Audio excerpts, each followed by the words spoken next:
विश्व भर में जतेक फिल्म सब बनै छै सब फिल्म सबके देख कऽ जोड़ि कऽ ओहि फिल्म सबके एक्शन,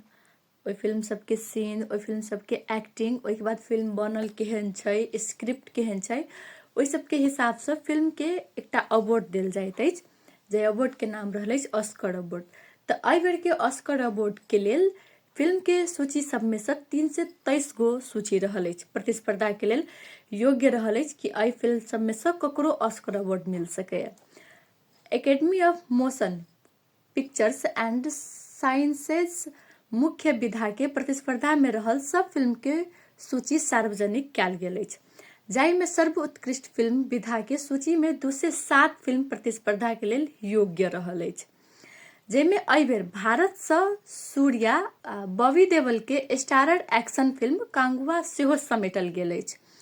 आमिर खानक लापता लेडीज संबंधित देश के छनौट समिति सारिश केने अछि तऽ कांगुआ के सेहो अमेरिकी वितरक मार्फत पठौने अछि। ऑस्कर नियम अनुसार Los Angeles, New York, Chicago, Texas आ जॉर्जिया मध्य कोनो एकटा अमेरिकी शहर के हॉल में व्यावसायिक प्रदर्शन केलासँ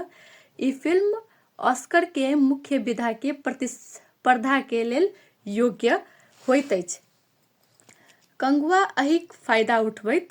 ऑस्करमे सेहो भाग लेने अछि, किएक तऽ जाहि हिसाबसँ बॉबी देओलके फिल्मके चर्चा परिचर्चा सुनि रहल छियै, लोक सबके वा जे दर्शक सब छै हुनका सबके लगै छै कि एहि बेर ऑस्करमे भारतसँ बॉलीवुडमे सँ कांगुआके भेट सकैए। आ लापता लेडीज सेहो बहुत बेसी चर्चित भेल छै, बहुत आदमी सब देखने छै, बहुत आदमी सब प्रशंसो केने छै। तऽ एहि सबमे सँ एहि दुनूमे सँ आब जे जाइ